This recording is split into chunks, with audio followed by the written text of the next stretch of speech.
Funding for this program made possible by the Investor Protection Trust, the State of Alaska Division of Banking and Securities, and AARP Alaska.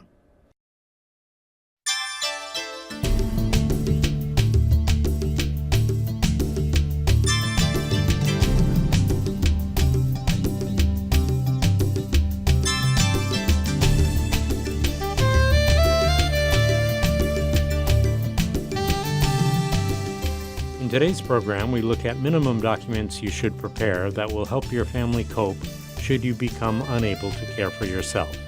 Now here's your host, Ann Secrest.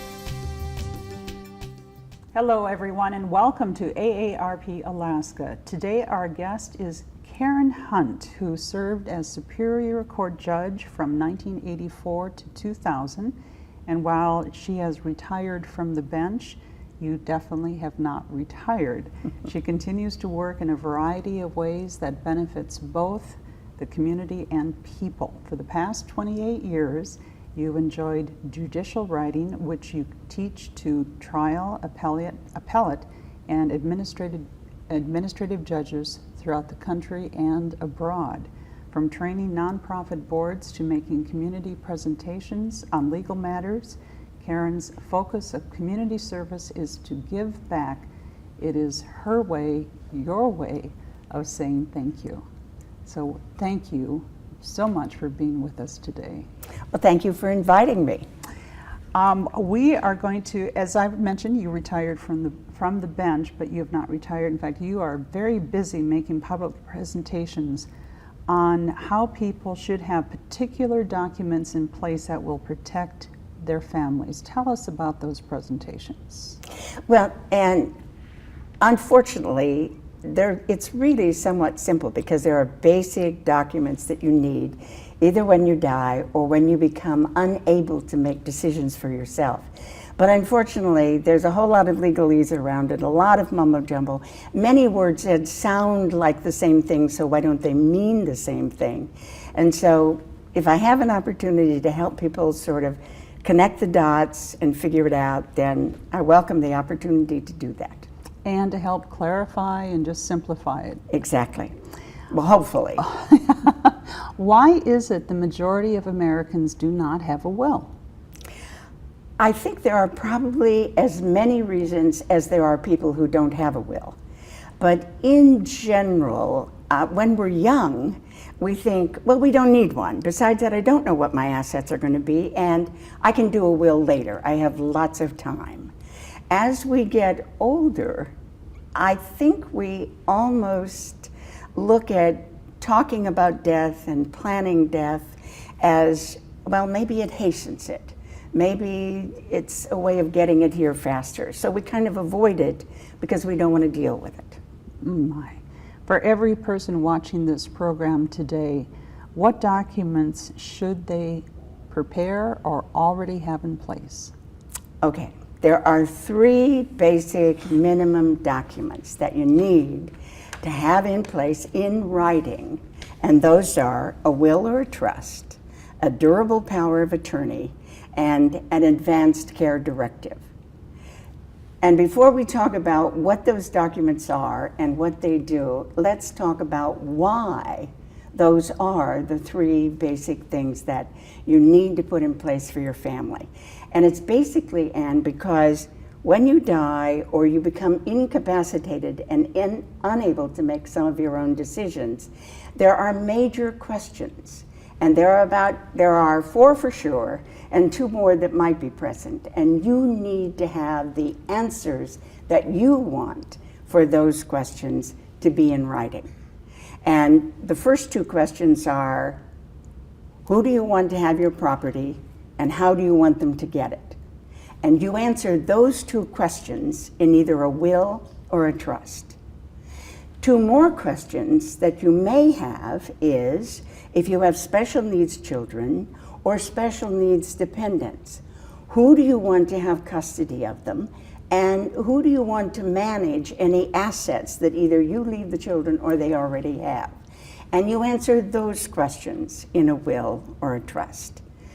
And then there are 2 more questions, and that is, if you become unable to make legal or financial decisions, who do you want to make those for you? And you answer that question in a durable power of attorney. And then there's another question, and it's the final major one you need to have provided answers for. And that is, okay, what if I become incapacitated and cannot make decisions about my own medical care? The answers to those questions are in writing in what we call an advanced care directive. Now, I'm going to, since you're the expert, I'm not, just to clarify, how does a will differ from a trust? Okay, a will is, first of all, it says who gets your property and how they get it when you die. A trust, on the other hand, is you transfer your property to a trust while you are living, and you name someone to manage that property while you are living. And you are often, if not usually, the trustee of your own trust. And then when you die, the property is distributed in accordance with the way in which you've set it out in the trust. But the trust avoids probate and may or may not have some effect on estate taxes. Okay. What happens when a person dies without a will?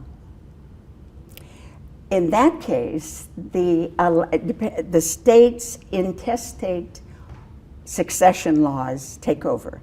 In other words, a statute in the state of Alaska decides who gets your property and will make those decisions for you, including decisions about the legal custody of your minor children or special needs children. That may also be decided by the state. Now, a lot of people assume that they have to have a lot of money to justify putting together a will. How would you respond to that? It's really not a question of how much money or property you have. The question you need to answer, remember it's 1 and 2. Who gets your property and how do they get it? That's what's important to set out in a will. It doesn't matter how much it is. It doesn't matter what it is. So it's not the amount of money. It's you telling your family and your loved ones who gets this property. What's the difference between a living will and a last will? Okay, a last will is all about your property. It answers those 2 questions. Who gets it? How do they get it? A living will, otherwise known and also known as an advanced care directive, is all about you personally. It answers the question, what prolonging life medical questions or treatments do you want if you become physically or mentally unable to answer those questions or express yourself on what you want, what medical care you want or don't want? In Alaska, does a person have to involve an attorney in the preparation of a will? No. You have to be sure that it has all the required components. However, and I really do urge people to consider getting the assistance of an attorney or a professional, because if there's any kind of complication, either about your property or about anything regarding your beneficiaries, you give yourself the benefit of some professional help if you can afford it. I would imagine if there's any hiccup along the way, it's going to cost just more money if there's any complications. So just... Well, it's not only going to cost money if you don't get it right, down in writing, even as simple as it is, but it's going to cost your family and your loved ones a lot of anguish, a lot of heartburn, and a lot of guessing and maybe even argument about, well, what did you really want? What did you mean? Yes, what did you mean? What do you really want? And what are the components for a will to be legal here in the state of Alaska? Okay. It's, number 1, it has to be a written document. Number 2, it has to be signed by you. Number 3, it has to be witnessed by 2 competent adults. And it should fulfill the purpose of a will, which is to specify the property, tell who it goes to, tell perhaps how you want it to go there. And again, if you have special needs or minor children or special needs dependents, you need to put forth in that will who's going to be responsible for them and manage the assets. What about a handwritten will? Is that legal here in the state? Alaska is one of the states in which a handwritten, sometimes called a holographic will, is legal. So you can handwrite it, but it still has to have all those components, has to be in writing, has to be signed, has to be witnessed by competent adults, and it should set forth what do you want done with your property. It can be handwritten, but it still needs to meet all those criteria. And then once the will's been finalized, it satisfies all the criteria, where should it be filed? What do you do with it? Oh, it should be filed, and can be filed in a superior court in Alaska. It's probably a very good idea. Your attorney, of course, should have a copy of it. But I would also urge everybody to consider giving a copy of it to the person that you've named your new will, to make sure that your property gets distributed, your debts get paid, and what you've set forth in the will is carried out. A will doesn't need to be secret. It just needs to be done. That's well stated, yes. It needs to be done. Is it difficult changing the components of a will? No. You can change a will anytime, and you do it by something that's called a codicil. It's sort of like a PS. I want to change this, I want to add that, I want to do this differently. However, if you make very many changes, you should consider writing a whole new will.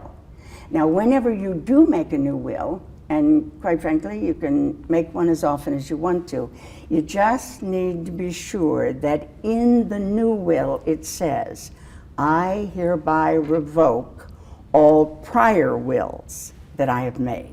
And date it? And, oh yes, dated. Always Dated. has to be signed and dated. And dated. That's right. So if a will is put together, satisfies all the components, and then you move to another state, is it legitimate or is it recognized by all states? Good question. Usually yes, but what all of us need to be aware of is the laws considering wills, trusts, durable powers of attorney regarding your property and affairs. Those are all state laws. There's no big overarching federal law that applies about what constitutes a will, a trust, and so on. So every state has its own laws. Well, that also means that every state has slightly different laws. There's a great deal that's in common. So usually every state tries to honor a will if it's a legal will that would be recognized in the state in which it was made. But if you do move, I really urge people to make sure that they know the differences, because it's easier to straighten them out ahead of time, and you may leave the person in charge with challenges that neither of you anticipated. Very good. We'll be back with Karen Hunt right after this break. Whether you're a couple trying to stagger your retirement, trying to keep more of your savings, or maybe you need to learn how to ease into retirement, AARP offers great advice and money-saving tips at aarp.org/readyforretirement. And we're back with Karen Hunt, and we're talking about the 3 documents that people absolutely need for their families. And this is kind of a personal mission that you've taken on. You retired from the bench, and you're doing this as community service to give back to the community, as you told me during rehearsal, kind of your way of saying thank you. Yes. So yes. And since I'm no longer either on the bench or in the practice of law, I have no motives. And so people hopefully can understand that this is just information that's available to you. If you want to use it, do it. But I have nothing to gain by trying to help people understand this. I think it's marvelous that you're doing this. Well, thank you. Health-wise, I have a question. Health-wise, Yeah. is there a point where I can no longer change my will? And the purpose of having two people witness the signing of your will is to attest, and so they can be able to say that you were physically and mentally capable of deciding who gets your property when you made the will.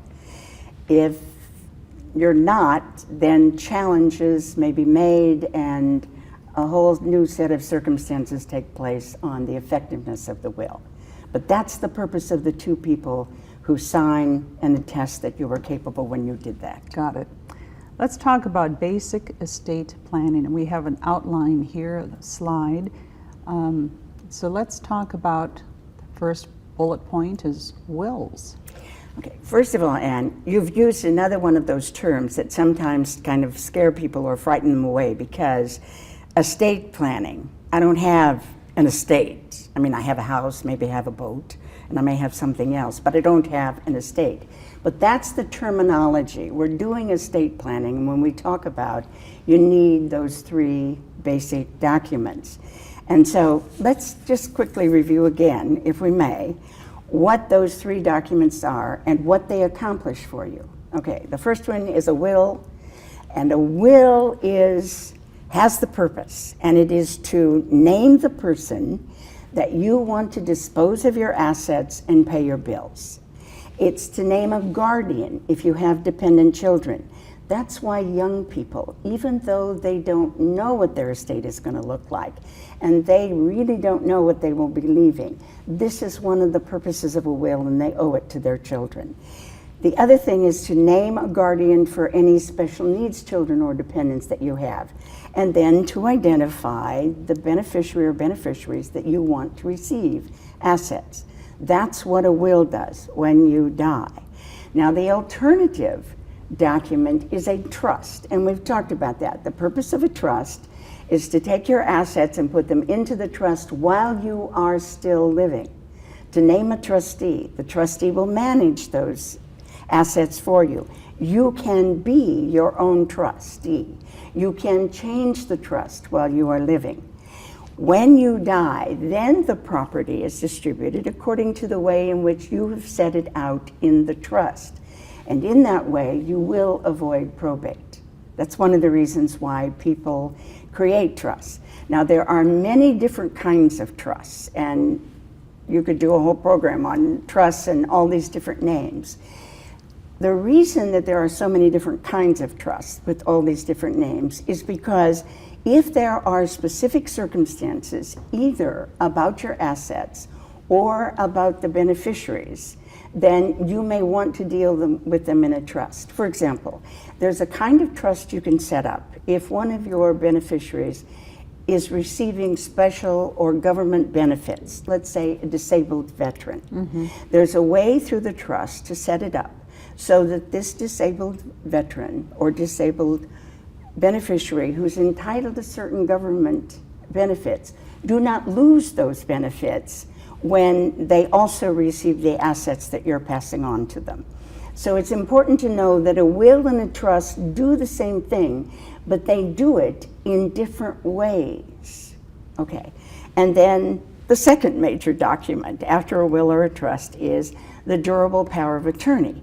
And the thing to remember about the durable power of attorney, as we said before, that's where you name who do you want to make legal and financial decisions for you if you should become incapable of doing it. You haven't died, but you need somebody to be in charge of these things. And then the final thing is what we're calling an advanced care directive, which is who do you want to carry out the medical decisions that may need to be made for you, but you lack the capacity to do it. And these have become, different states have different laws, and they basically cover 8 different circumstances. Okay, one of them is resuscitation. If your heart stops, do you want it restarted? A second is mechanical ventilation. If you can no longer breathe on your own, do you want a machine to be able to do that? Dialysis. If your body is no longer capable of removing blood waste, or dealing with bodily fluid levels? Do you want a machine to be able to do that for you? Nutrition and hydration assistance. If you can't eat or swallow or digest, do you want nutrition or hydration given to you directly, either into the stomach or through the veins? Antiviral or antibiotic medications. If some infection or infections take over, do you want those two medications administered to you? Do you want palliative or hospice care? Do you want to make an organ or tissue donation, or even the question of a transplant for yourself? And then finally, if you want your body to be donated for science or research, is there an institution, and do you want that to happen? Those are the generalized and pretty standardized questions that you will be asked to tell your family, and particularly to name the person who's going to make these decisions for you. But above all, what you have to do when it comes to the living will or the advanced care directive is talk. Talk to the person that you want to make these decisions. Talk to your family. And then, quite frankly, Anne, when you get done talking, you need to talk again. If I may share just a little story with you. My brother died of leukemia, and he became terminally ill to the point where he had been told he had between probably 2 and 4 weeks to live. So the doctor came in and was going through his living will or advanced care directive, and he said, "Now, as I understand it, you do not want your heart restarted." And my brother said, "Oh, yes, I do." And of course, my sister-in-law's eyes got very big, and we both went, "What?" And the way he explained it to the doctor was, after starting my heart, I'm still mentally present. I haven't mentally died. I want my heart restarted. Well, that's a bit of information that you need to talk. You need to explain what it is you really, really want. Right. So even if you have this advanced care or living trust, you still need to have the conversations. Yes. And do it when there's not a crisis. Oh, yes. That's why you make these in advance. And young people in particular. Young people think, oh, I have so much time, but this is the kind of thing that can happen to you when you leave the studio and you drive home and you're in an accident. This is the kind of information that your family needs to know, regardless of how old you are, once you become an adult. I think you've already answered the question here. If a person has a will, do they need an advance directive? Yes. Yes. Because they accomplish entirely different things. A will is about property when you die. An advance directive is about medical care while you live. Can I make my own healthcare decisions after I've created an advance directive? Yes. Your advanced care directive kicks in when you reach the point when you are incapacitated mentally or physically from making those decisions. As long as you can make your own medical decisions, you are in charge. What is the one thing you wish people better understood about wills and all these documents? Yes. And these documents are the final gift we give to our family and we give to our loved ones. It's the way we assure them that this is what we want and this is what we want to have happen, either when we die or when we can no longer make certain kinds of decisions. It's a gift. It will prevent the guessing, it will prevent the arguments, it will prevent the anguish of your family trying to figure out, trying to agree as to whether or not they really understood what you wanted. And above all, however, the thing I want everybody to recognize and to remember is the key to having done what you want done when either you die or you cannot make those decisions yourself is you've got to have it in writing. It's got to be in writing. And that is what you give your family. And those are three very important gifts. In fact, we have a little slide here as we were preparing for this. You gotta write it down. You gotta write it down. And these three documents are the way you can do it in a way that everybody's going to recognize it and legally know what their purpose is and how they function. What motivates you to do this public outreach? I think it's important, and I also know that it's going to sound a little hokey, but the people in the state of Alaska invested me with some incredible power and authority. And I'm grateful for that. I hope I used it well. But this is also a way of giving back. This is a way of saying, thank you. Now let me take what I know and see if I can help anybody else to, quite frankly, avoid ever having to go to court. So again, those three documents, let's talk about them again, the three documents you want people to get. It's called estate planning, but these are the three components, basic minimum components. A will or a trust, and we've drawn the distinction between those, I hope. And then a durable power of attorney for legal and financial decisions, and a living will or an advanced care directive for medical decisions when you can no longer make them. And for those who do not have it, get it done today. Yes.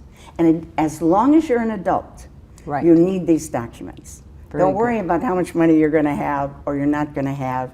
These are the gifts you give to your family in case anything happens to you tomorrow. Very good. I want to thank our guest, Karen Hunt, for being with us today. It's been a delight. AARP is a nonprofit, nonpartisan member organization with more than 87,000 members in the state. AARP is dedicated to enhancing the quality of life for all as we age. We lead positive social change and deliver value to our members through information, advocacy, and service. Thank you for watching AARP Alaska.